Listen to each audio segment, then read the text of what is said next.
Hello, friends, and welcome back to another episode of Conservation Stories. This is your host, Tillery Timmons-Sims, and once again, we're on video. This is kind of new for us, which is kind of exciting. And I am super excited about our guest today, which is Bridget Scanlon. Bridget is not from Texas. I can tell her accent gives her away. Bridget, can you give us a little bit about where you're from? Sure. I'm originally from Southwest Ireland, and but I have been in the US much longer than I lived in Ireland. I lived in Ireland for the first 20 years, and then I moved to the US to go to graduate school. So I've been here since. And I guess it's like a Texas accent. It just sticks. It does not go away. Well, it's fun to listen to you talk. You came to Lubbock to the Texas Tech water meeting that we had in the fall of last year, and that was my first opportunity to hear you speak. And you mentioned there that you had a podcast, which was very exciting to me because I'm a podcast junkie. So I've been listening to that podcast now, and we were talking a while ago. I was like, my podcast is like the shallow end of pretty much everything, and yours is the deep end of all the water and the science. And so sometimes I have to really think while I'm listening to your podcast because it's very informative. But I am not a scientist, but I am really grateful that you're here today. Well, thank you very much. I really appreciate the invitation, and I very much enjoyed the conference in Lubbock. It was fabulous. It was great to meet all the different people working different aspects of water, and fascinating. Yes, and I saw you then more recently at the Global Water for Food Conference in Nebraska. My first trip to that conference, really good conference. Yes, excellent. And I went there early on in 2012, and so it was great to go back again and see how much work they've been doing, and I communicate with many of the people there. So it's wonderful. Yeah, it was so welcoming, a great environment, easy access to the conference. It was just that whole event was really good, and the people that were attending and the speakers were really good. I was so surprised to see, I know it said global, but I was surprised to see that many international folks there, and there were a lot, and they come every time they host it. Yes, they have a great coverage, and they work a lot in Africa and India and other places, working on water for food and irrigation and all aspects, social, economic, technical. It's wonderful. Yeah, I think that's what I enjoyed the most was that holistic approach to that conference where they were talking about all of these different things, and they're not as siloed. It seems like they're working hard to put a lot of these folks together and not just. I think also they had the producers there, Oh, yes. And it was fascinating to learn from them and the challenges that they have, water quantity, water quality, all different aspects. I truly enjoyed hearing from the producers. That was fascinating. I love it when people remember the farmers. It's and it's happening more and more. That's one of the goals that we have, Lacey and I have for Sarah, is to make sure that we are out there at these events where farmers either, they're not going to go, they don't want to go, or they don't have time to go, or it's expensive. They, aren't going to spend the funds to go, but they need to be there, need to be represented by somebody who knows, what it's like. And that, I think that has really been the key to the partnerships that we've built over the last 18 months is showing up. And right. Lacey is real salty, so she'll get up and, she's not afraid to contradict someone who doesn't know what they're talking about. And recently we were at a conference where there was a company that was, talking about how they'd given money to, all these farmers for this, stuff, climate smart stuff. And she was like, I didn't take any of that, and here's why. It wasn't worth it. And by the way, that was the government's money. Government gave you that money to give to us, and so, right. And that people know that there's that kind of stuff going on, but they don't know who to connect with or how to connect to the farmer, or there's somebody that wants to connect them for a fee. Right, So, right. you know. Yeah. Well, I grew up in a farm in Ireland, so I'm Okay. and my dad had a farm, but unfortunately he had 6 girls, and so we sold the farm a couple of years ago. Oh, okay. Yeah, yeah. Yeah. I do have one sister in veterinary, but that was the closest. But she didn't take it on. Interesting. Well, did it sell for farmland or is there? Yes, It did. yes, Okay. yes. And Interesting. and the next door neighbor bought part of it, Okay. and so he could expand his farm. So that was very nice, and I know my dad would have been real pleased to see great. that he purchased part of it. So that was Yeah. great. That's great. That's great. Well, tell us, Ireland, it rains all the time.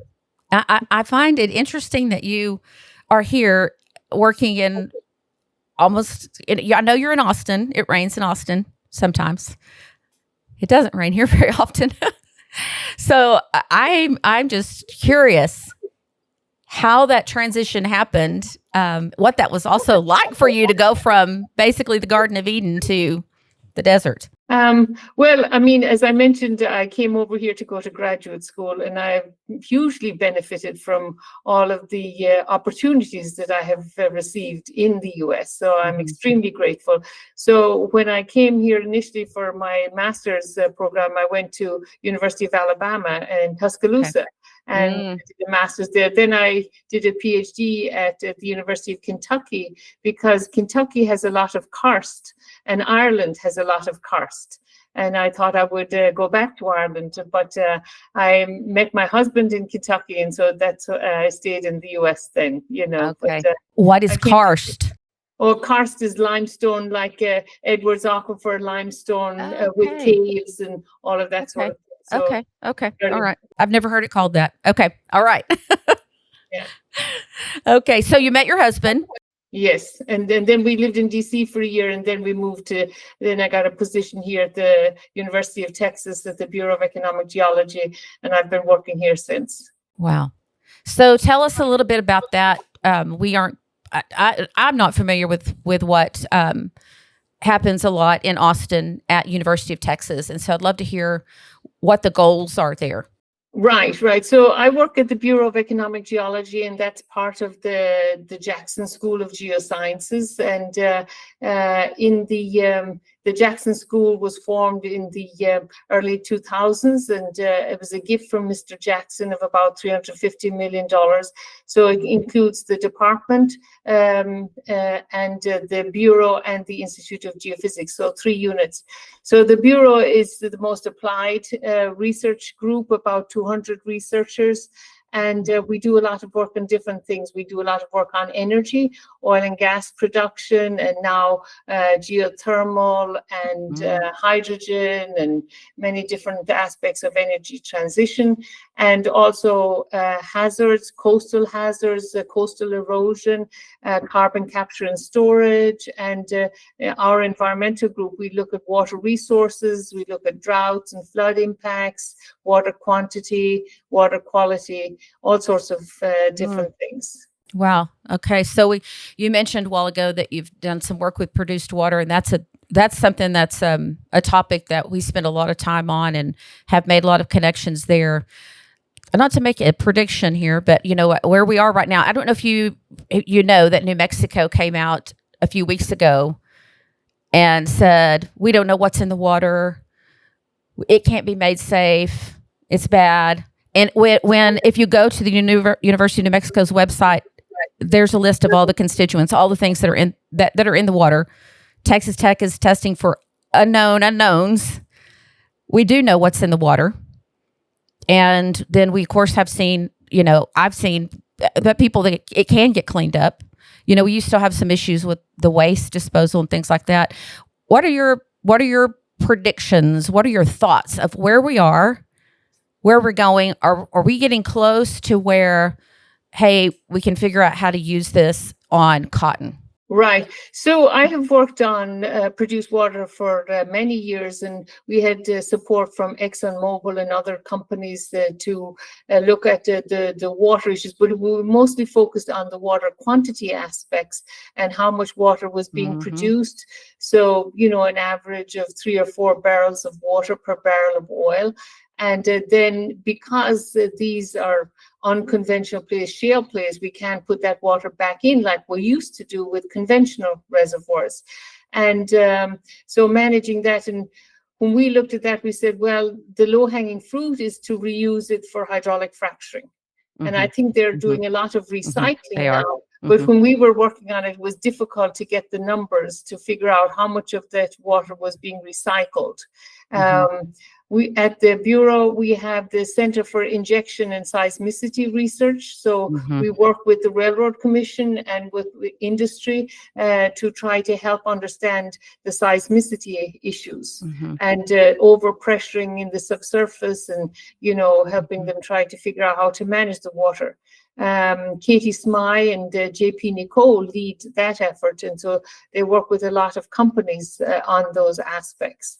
And so I think maximizing reuse for hydraulic fracturing is probably the most important thing to do initially. And then I was very impressed when I went to that conference last fall at Texas Tech at how they have advanced with the treatment knowledge and all the pilot tests and everything. So Texas Tech University leads that, and Shane Walker with the Texas Produced Water Consortium.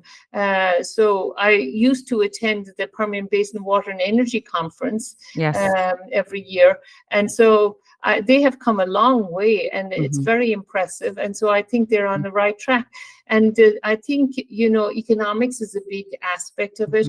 And so the cost of disposal is increasing, and permits for disposal are more challenging to obtain. And so as the cost of disposal increase and the treatment costs decrease, I think they will ultimately be able to bring those things together. And, a lot of ways to deal with the surface discharge of treated produced water, and also land application. So they're doing a lot of testing of that. And we've been talking to some companies about using the treated produced water to recharge some of the depleted aquifers.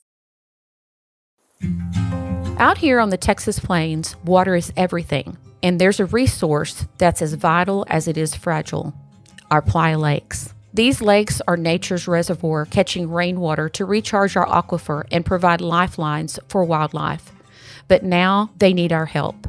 In collaboration with the Texas Playa Lakes Conservation Initiative and the Cargill Global Water Challenge, Sarah has started the Our Legacy is Tomorrow's Water initiative to inspire and work with landowners to restore and protect our playa lakes. Each playa we save helps secure a sustainable water future for the generations that will be coming after us. Whether it's improving soil health, restoring habitats, or recharging groundwater, we are committed to making a difference. Together, we can build a legacy that we can all be proud of. To learn how you can join in, visit the Playa Lakes Restoration Initiative page on the Sarah website. Let's keep Texas water flowing strong for the future. Visit sarah-conservation.com. I'm curious, have you ever worked on the getting those approvals? Like, I'm wondering what it's going to be like, the difficulty, and I don't know that anybody really can predict. Now we have a change in the EPA, like going through that process of getting approval so that people can be confident that it's safe for this water to be put back into the, it's to be put back, to be used, to be cleaned, and not just what we have right now, which, to kind of clarify, we're putting this water back down into the holes, to say it, unscientifically, down underneath the ground. It's being put back in there. That's the pressure that's building up. And I've heard that there are like places where the ground has risen 6 inches because there's so much pressure. And that's what's creating the earthquakes that we're hearing about in Midland and, all these different places in that Permian Basin area. Right. So I think they've made huge advances in the treatment, and so they're really progressing very rapidly on that aspect. And again, Texas Tech has been doing a lot of that work. And I think what we were thinking about is that they could apply that water. I mean, the land application is one aspect, and Texas Tech is working on that. But we're looking at applying that treated water in spreading basins to recharge the aquifer. So then that water would have time to equilibrate with the sediments in the soils, and then eventually reach the aquifer and recharge the aquifer. So it wouldn't be injected directly into the aquifer, and then so there could be contaminant removal, or organics could degrade in the soils and en route to the aquifer. So they could, if there was anything left in it, then I think it should be safe. On that note, you've done work on recharge in our region, the Ogallala, and we've wondered about, in that idea, can we put this in playas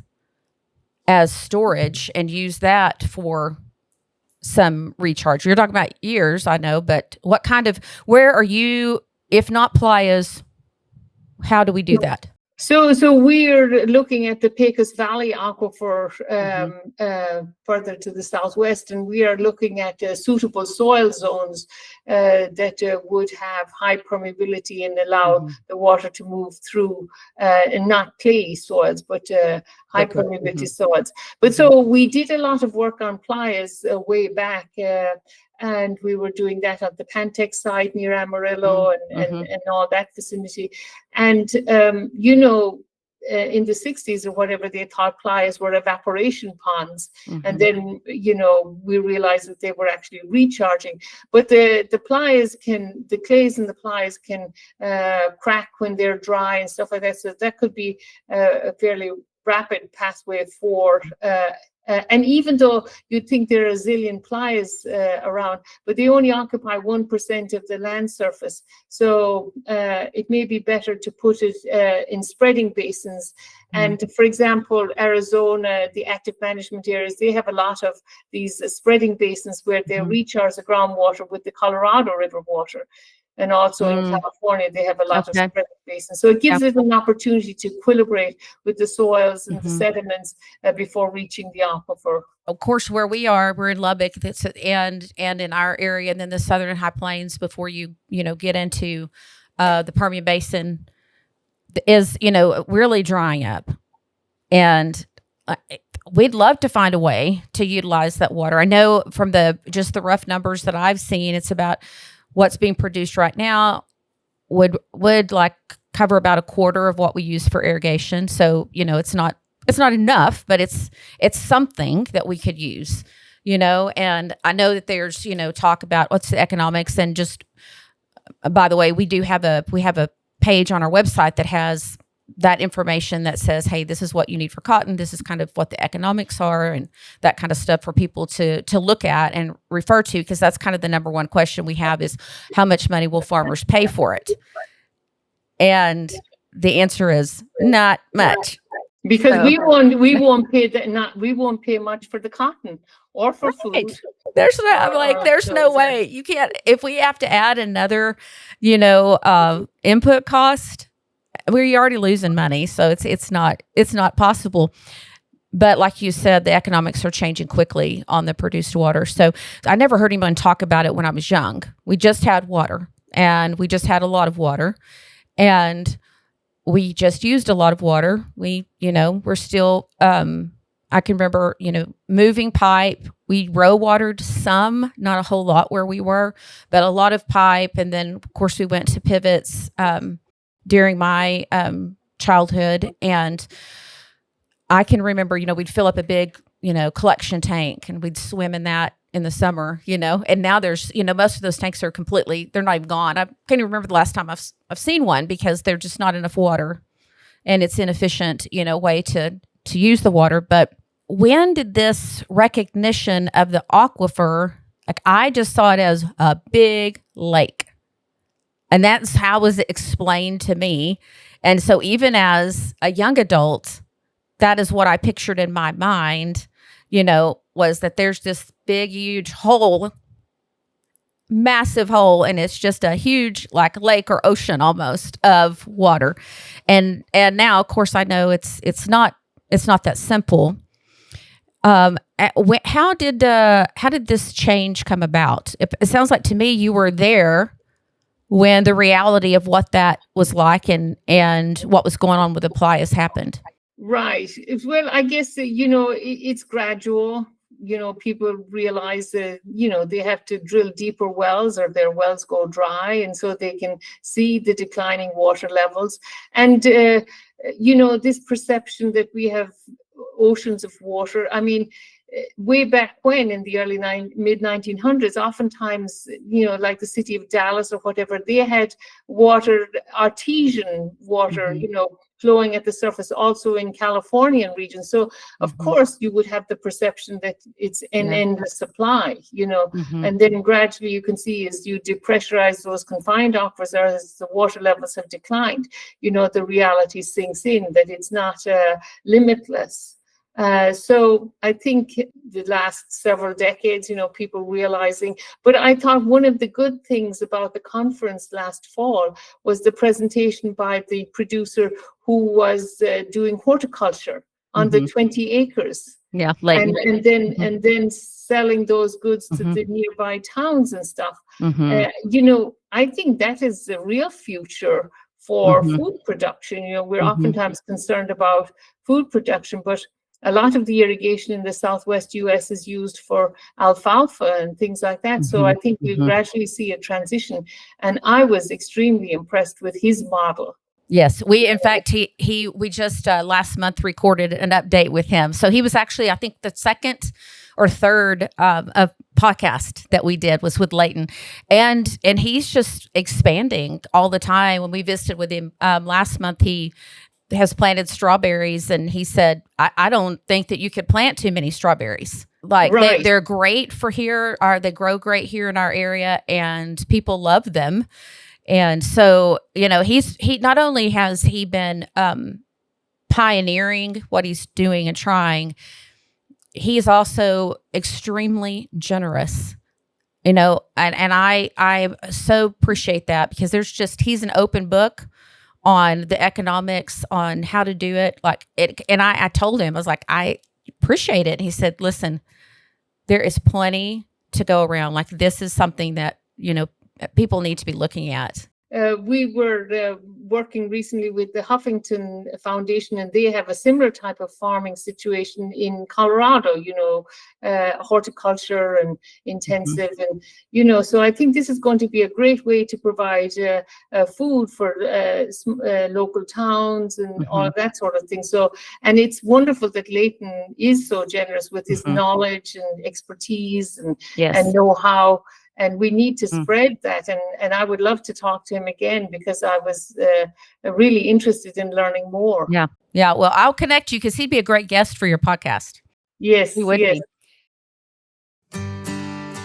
Today's episode is brought to you by Evan Stone with Clear Rock Farm and Ranch, part of the Clear Rock Realty Group in Lubbock, Texas. Evan understands West Texas land, agriculture, and what it takes to buy and sell farms and ranches in our unique region. If you're ready to make your next move, trust someone who knows the lay of the land. Visit Evan at clearrockrealty.com, serving Lubbock and the surrounding communities. Clear Rock Farms and Ranch, your partner on the plains.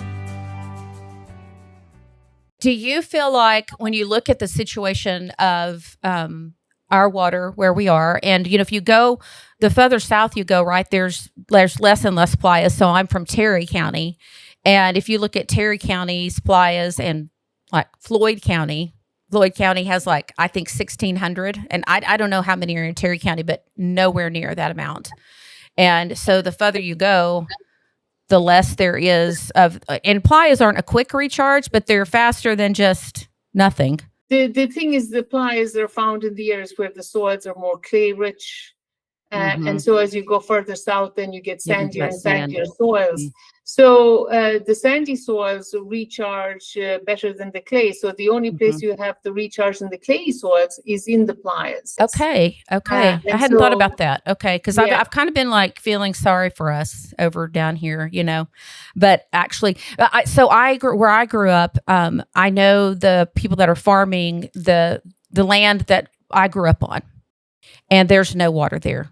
I mean, I remember my dad growing corn. I remember, you know, 8 or 12-inch pipe with gushing water, and now it's dry land, you know. And I don't know, you know, even what with Leighton's doing, like the water requirements, if there's even enough water for something like that, I don't even know. Well, I think, you know, it was nice to see at the conference also that USDA had programs to help farmers transition from irrigation to dry land. And so. Yes. And, you know, there are those programs that are out there, and they're so rarely used because they don't.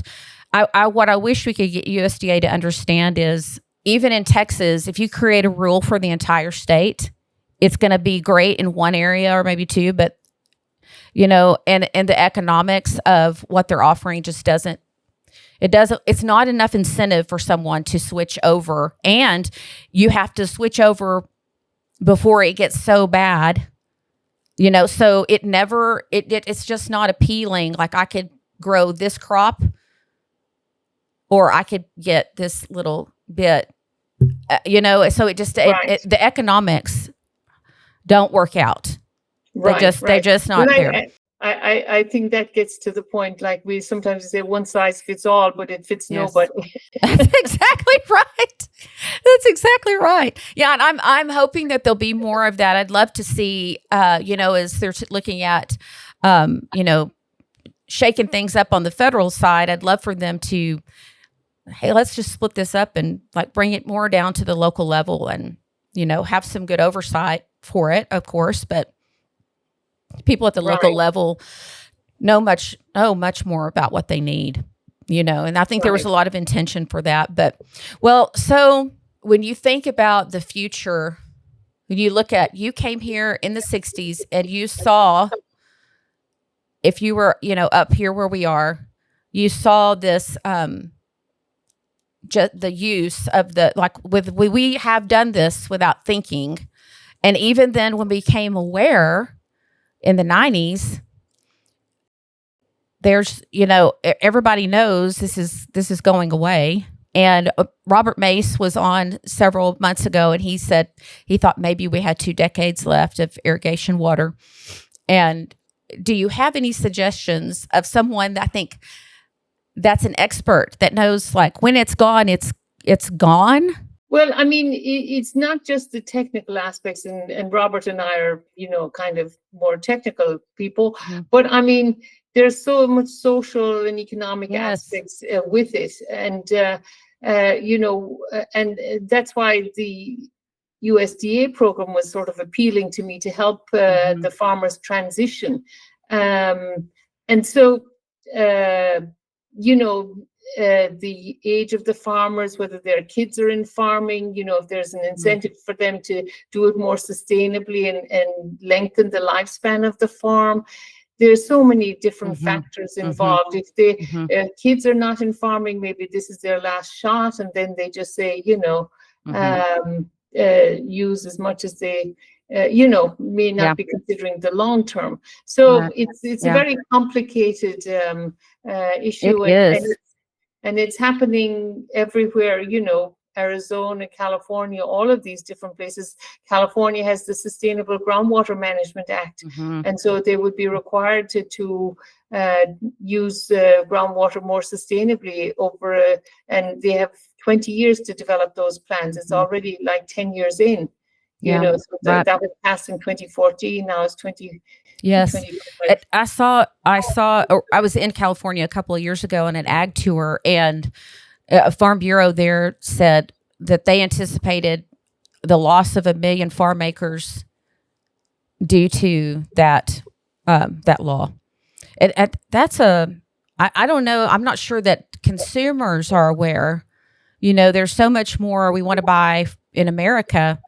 If consumers aren't aware of what's happening, Right. how do we raising awareness? It's not just ag. We're aware of it all the time, but I just don't think consumers are aware of how this will impact. And you guys, are you the name of your organization is like the economic, but it doesn't Well, sound like that's what that means. The Bureau of Economic Geology has been around for more than 100 years. It's one of the oldest research units within the university, and so the name Wow. is Okay, it's old fashioned. right. Yeah. Yes. So, I mean, we have some economists, but not that many. Mhm. And but we're always cognizant of economic impacts because it's a big driver on a lot of things, Yeah. And so you say, of consumers, but I mean, California, it's the economics for the producers also. So California moved a lot to almonds and nut trees and things like that with a big water demand and one that they could Mhm. not shut off during a drought because it's not an annual crop, it's perennial. And so, but the almonds that they develop supply a lot more regions than just. So tell us what does your day to day look like? What are you working on now? Do you have something you're studying currently?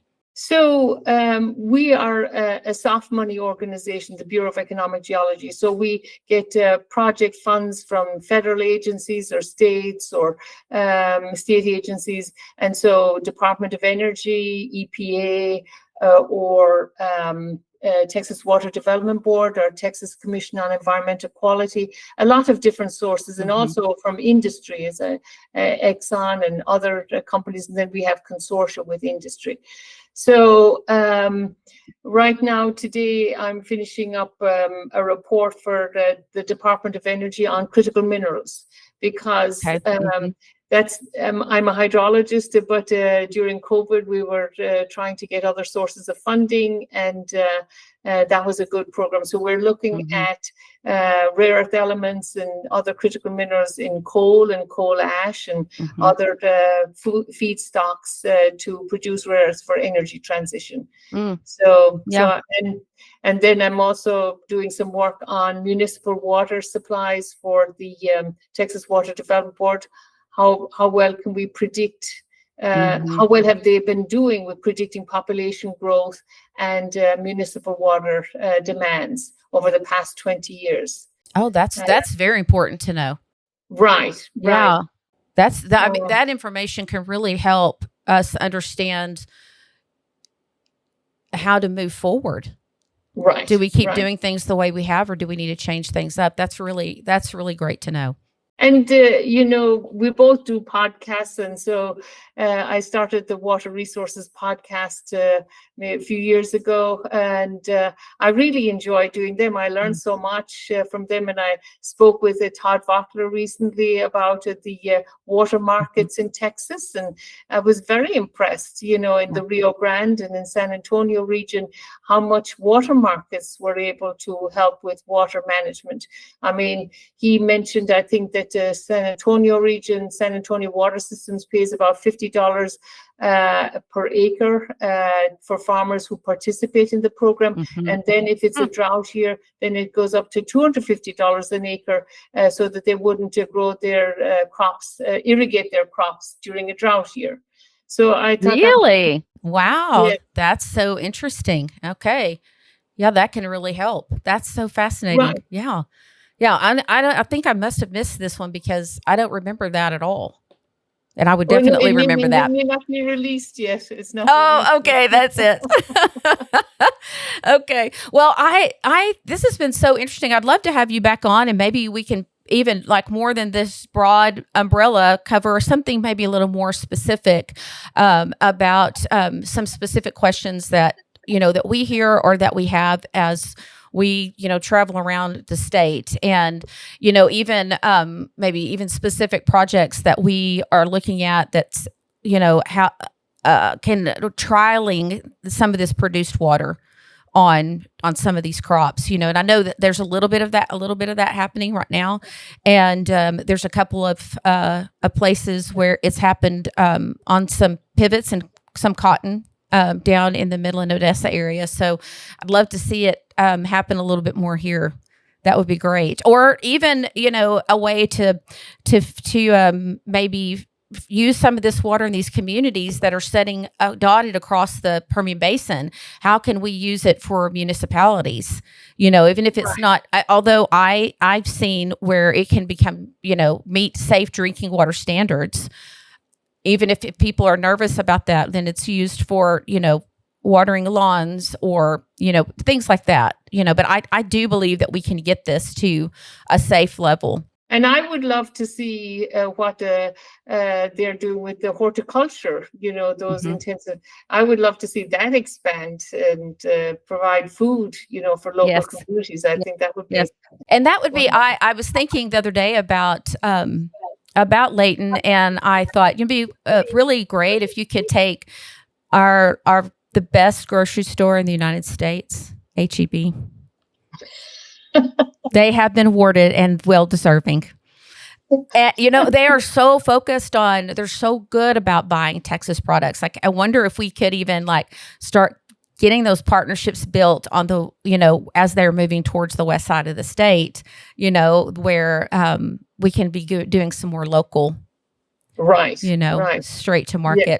Well, I'm very impressed with what you're doing with your program, Sarah Conservation, and working, trying to help farmers and be a bridge with all of the issues that are going on these days. And so it's wonderful that you're out there talking to all of the different people and then going to meetings and everything and parlaying the knowledge that you're gaining from those to the farmers. I appreciate that. Farmers and just consumers, people that live in town, wanting them to understand.